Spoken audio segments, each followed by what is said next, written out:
Alrighty, everybody, welcome to the post-game show to get you in the know. I am Ethan Myers with the Know. I am here with our newest creator, Jinx, over for the Jinx Island podcast, formerly known as Jinx and the Hammer. But Jinx has taken the solo role and putting himself on an island over there and Yeah, gonna give you yeah. sing Thanks for having me. along. Hey, So uh,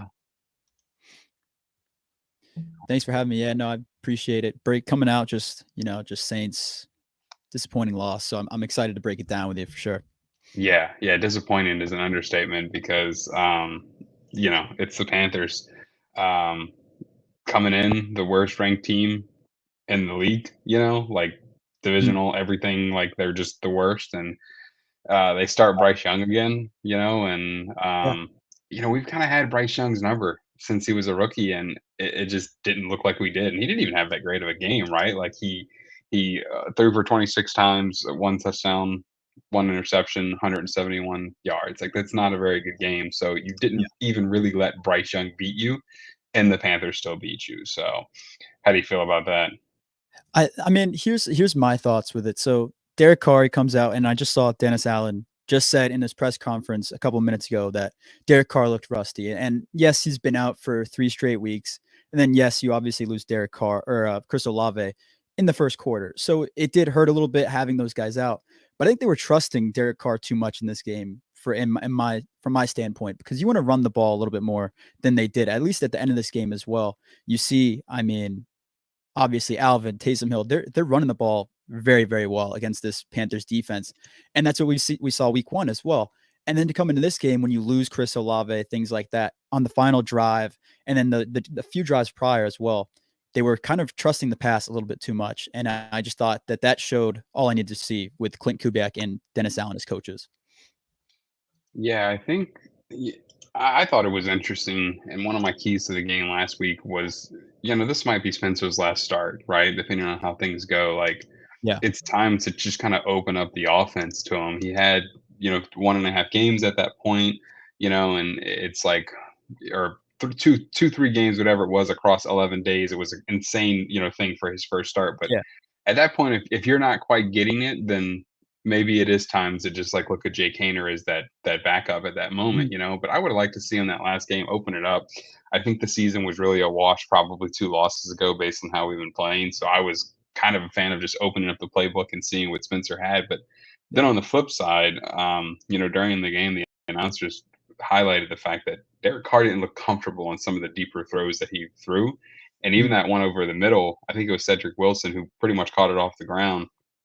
Like it looked like Derek Carr brought his arm down sooner than he normally would have, and that is what caused it to go short. In which, you consider where the oblique is at. It makes sense because flipping your body like that to sling the ball as fast as you can to get it in a hole is definitely not easy on that part of your body. So I agree.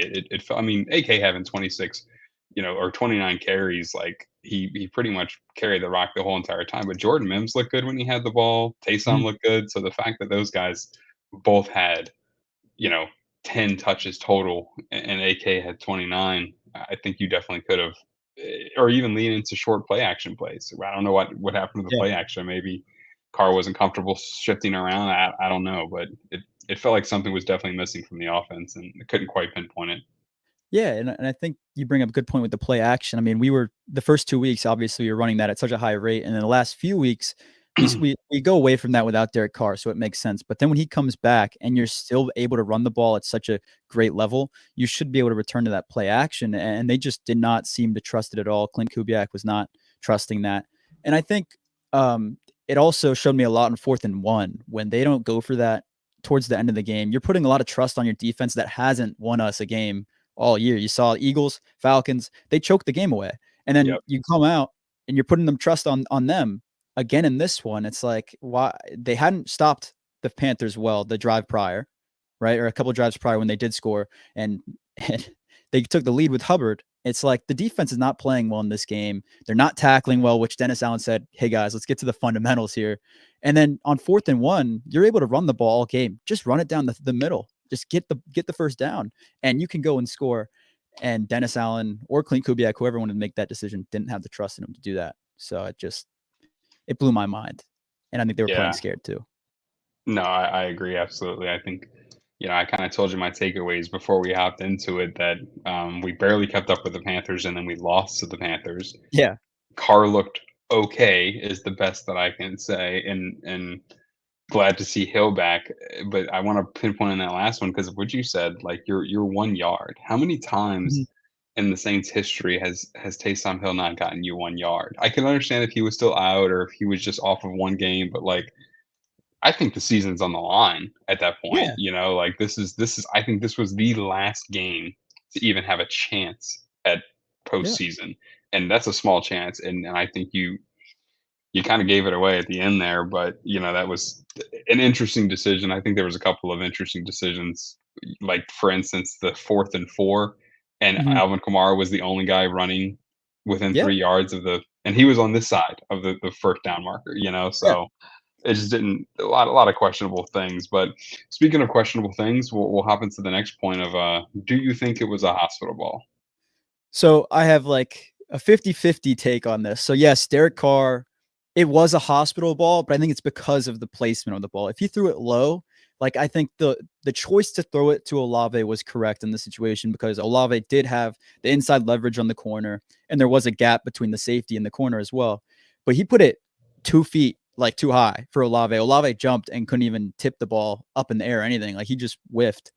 And then Olave is coming down, and then the defensive back, the safety, 100% saw that Olave didn't have that ball and still ducked his shoulder into him. So I'll say it was on Carr for the placement, but the hospital pass itself, it's tough to call it one because the safety didn't mean to make the hit necessarily. It wasn't like it was a bang Right. bang play. Safety saw him come down and still decided to hit him, and that's why there was a penalty. Like if it was just like a bang bang kind of play, I would be more comfortable saying it was 100% a hospital pass. But it was it's up to judgment. I would say it's personal judgment. What do you think?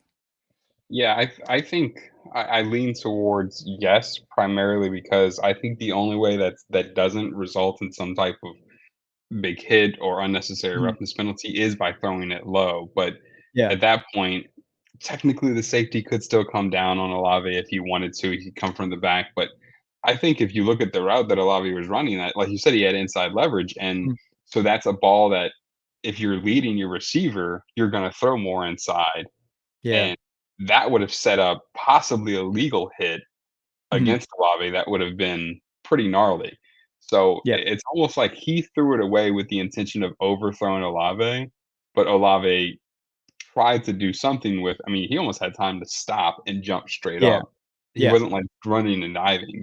So that's the only reason I would lean towards yes is because, like, you set your receiver up to not really have an option of what to do, Mhm. and like you said, if you would have thrown it low, he at least could have went down and got it, but Yeah. he still could have been set up for a hit, but I think that's if you wanna throw it away, throw it into the dirt. Don't throw it Yeah. to where he's gonna put himself in a position to try and catch it, and exactly what happened happened. I think that was just the only part that I didn't like was if you're throwing that away, throw it down. Like, don't even give the Yeah. receiver No, a chance to exactly. hurt himself, You but gotta keep it low. Yeah. yeah, it just didn't really make a whole lot of sense, the throw, where and how it happened. Like you said, Mhm. it was the right throw, it's the only person you got there, but at what cost, and obviously the cost was, you no longer have your number 1 and really only wide receiver who's, gotten legitimate snaps in the past 6 weeks, so Yeah. but, we'll open it up to you. Do you have any, big thoughts about the game? I know we already kinda went over immediate reaction, but Yeah. I like that you brought up the Clint Kubiak, the play design on 4th down. I also tweeted about it as well. When the season's on the line, basically, because this is the season, like that this game, you lose this one, you're not making the playoffs. You're not going anywhere after the season. So 4th and 4, you can either run quick routes over the middle or like a quick out, something like that, and that will usually work. Or you run a run, or you run the ball with Alvin, Taysom, something like that. But to run, it was a fade on the outside, and then it looked like crossers on the inside. And then Alvin Kamara, like you said, ran a hitch on the close side of the sticks. He wasn't even on the other side of the sticks. So if he does get the ball, he either gets tackled short or maybe he breaks a tackle like Alvin usually does and possibly gets the first down. But there was nothing like easy for Carr to go and just quick snap the ball, step into it and throw. Like it was nothing easy to get on the first down or on the 4th down. And the whole entire game, they were showing us that they didn't trust the receivers, right? Like as soon as Olave went down, we're not throwing the ball more than 5, 10 yards down the field all game. And then suddenly on 4th and 4, you're like, Cedric Wilson, I mean, he's that guy. I trust him. Right, right, And right. it's like, Clint Kubiak, what are we what's going on between the ears? Because I did not understand it at all. And I would love to hear your thoughts on that as well. Just trusting Cedric Wilson with the game on the line. No knock to him, but it just seemed like a weird moment for it. Yeah, and even so, trusting Cedric Wilson to make a throw that was really not very good, all things Yeah. considered. Like there was it didn't go nearly as far as it had to go. Like it was not a very good throw to begin with. But no, I agree 100% that it feels like a bonehead decision. Like you don't even need to score there. You Yeah. just need to keep Exactly. the ball rolling, and like you said, I would have almost rather Alvin Kamara breaks more tackles than he doesn't, it feels, right? So like Mhm. I would have almost rather give it to him 3 yards short and see what he can do than at least it keeps the clock running for as long as it takes them to get him down. It just made no sense to me that that was the decision there. And kind of leads us into our next point here with the flags everywhere. I know they said that this crew throws more holding flags than any other. I don't even think there was a lot of holding penalties, right? There were two back to back that like made them say that, but I think the other 100 and out of the 120, the other 100 yards were not holding. So the Yeah. fact that you got the one team or the one officiating crew who throws the most holding penalties, you could almost justify 100 plus penalty yards. But when I think only two or three of those were holding penalties, I think that just kind of speaks to the two teams that were out there today, and to put us in my mind with the same caliber of team of the Carolina Panthers is pretty disheartening because they've been bad for a while now.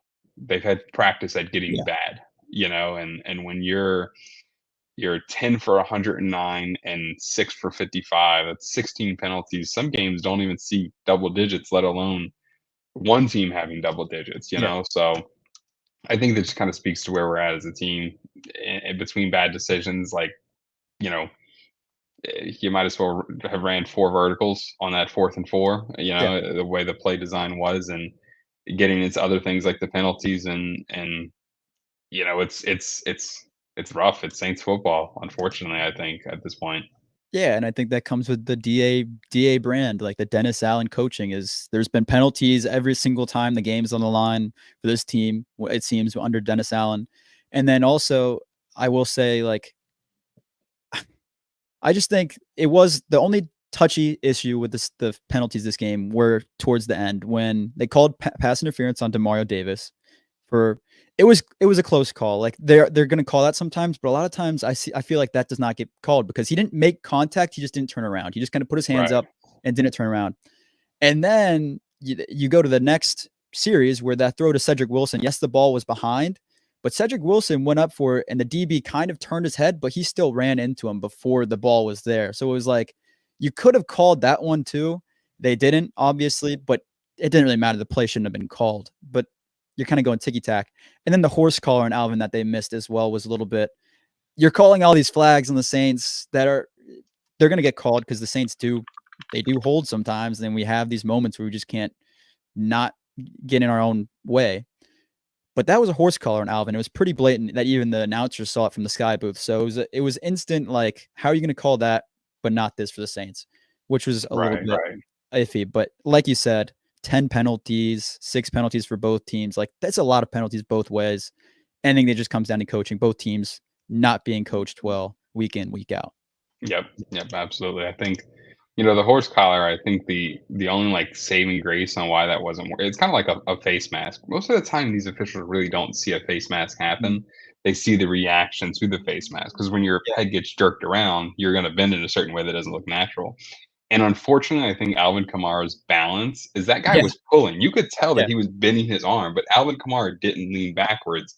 And I think that's where the penalty doesn't get thrown because if it's yeah, kind of like basketball. If you don't react, you're not going to get the benefit of the call, which is unfortunate because you shouldn't have to react, right? You should just get the yeah. You penalty get the or call. the Yeah, flag or the whistle, whatever it may be, whatever sport you're playing, but it's just like if you don't react, then Alvin Kamara didn't really lean back. He didn't fall back at all. And the wording of the rule is pull the player in a, like for the tackle, and he did try, but Alvin Yeah, Kamara just and he right, wasn't able to. that was Yeah, the downfall of that, but, yeah, it's like um it's go where ahead. Alvin's too good for his own, like, he's Right, too strong for his own good, I guess it's right, ridiculous. exactly, yeah. Um, yeah, and so, you know, again, leading into our next point here, congrats to AK at least getting over 1,000 all-purpose yards, Mhm. this year. He's having a heck of a year, and, you know, with 155 yards on the ground is pretty impressive today, so, you know, that's good to see for him. At least he's, you know, he got that contract and he knows the direction that this team is currently going, and he's not taking a day off and letting Jordan Mims get snaps. He's still out there. He's still doing what he does. So Yeah, props to DK. You know, that's really great to see. So yeah, NFC South picture is just kind of over at this point. You know, if you still care as a fan, then you know, you might want to find something else to care about. But Falcons improved to 6-3.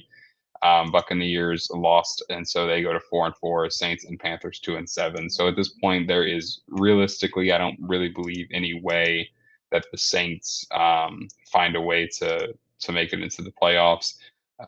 You know, with the way things are going, and then you know, in the conference, when you look at the NFC, you have a bunch of teams that are kind of floating around that four, you know, win loss record, 4-4. But the problem is you have a bunch of teams at 5-2 and 6 and stuff. So I think to do anything with that, you would need a huge miracle to go in your yeah. favor. So playoff hopes cooked, as far as I'm concerned. But yeah, that's the NFC South. Yeah, it's when you go into this game, you're like, "Okay, we can win this one and possibly win the next 2 to go into the bye week and have some playoff hopes." And you like it wasn't that we lost the game. Even if we win that game and you lose or you win barely on like a field goal, game-winning field goal, something like that, it's like you didn't prove me anything. You're not going to the playoffs even if you win on like a squeak by Right. field goal. This Dennis Allen led Saints, they're done. And this loss did solidify that in every Saints fan's eyes that they're not going anywhere the playoffs. The Falcons, they whooped the Cowboys. The Cowboys are bad too, so they should have. The Falcons whooped like they should have, and the Falcons have shown that they're going to win this division. I think with the Bucks banged up, it's going to be tough for them to come back. So I think the Falcons division is theirs to take. Yeah, no, 100%. I made the comment at the beginning of the season. I think the Falcons lost their first game. I can't remember, but I remember saying on one of the pre or post games that if there's anybody that goes into Atlanta and looks like uh, the guy who was there for a while, Matt Ryan, it's Kirk Cousins. I think they have a lot of similarities in their game, and I felt like he'd be a good. You know, they didn't really convert to a different quarterback. They didn't change the offense a whole bunch. A lot of the same principles of their offense are there, so it makes sense for Kirk Cousins to succeed in Atlanta pretty easily. So it sucks for us to see them doing well, but it also makes sense that they're doing well. And like you said, the Bucks are just, you know, a little too banged up and hurt in the wrong places, especially on the defense that keeps them in a lot of games. So Yeah. you know they're probably going to continue to fall, but um, the bets, if anybody plays some of the bets, we did. Marcelo came in and said Hill and I can't even remember Hill and Foster Moreau. So a heck of a catch by Foster Moreau to make that cash. So that was really good. I went with a little bit of Xavier Leggett action and Mason Tipton. Leggett, you know, hit. I felt like that was going to kind of be an Yeah. easy one with Marshawn out and depth at the corner position, but unfortunately, Mason Tipton did absolutely nothing. So that was almost a really impressive catch when he got the 1 foot in. Yeah. To even get 1 foot in with there was impressive to me. But either way, didn't hit. But you know, if you took them right away or straight up, you know, they were plus 340. So you bet one unit, you should have won something. But I did not. I parlayed him because I'm a fool. But you know, that's Yeah. betting. So I'll say on that, like Mason Tipton, like he makes crazy catches, but he can't seem to keep like he can't. They're not in bounds. exactly. Every single time he makes a catch, it's out of bounds, and then every time he is in bounds, like he doesn't catch it. So it's Yeah. just a crazy thing for Mason Tipton. I mean, he made the team, and everyone hyped him up in preseason, and then he's come in and he hasn't really done anything, which sucks. But we'll see if he's able to turn it around the last few weeks of the season. Yeah, hopefully, you know, with guys like Olave, hopefully taking the rest of the season off, Mason Tipton will have some chances to get in there and prove why he's on the team. So he'll have those chances for sure in the next coming weeks. So might be interesting to see who he's in at quarterback, depending on how Carr feels after this game. There's really no playoff chance, so you might see Mm. what they can get out of Hainer and Rattler some more. But either way, this has been the post game show to get you in the know. Again, I was joined by Jinx from the Jinx Island podcast, which is our newest creator over there. So make sure you check them out. Make sure you check out the website, www.theknow.com, and make sure you follow us everywhere at Be in the Know, and make sure you follow Jinx at Jinx Island. And either way, let's do that, and we'll see y'all next week. Who dat?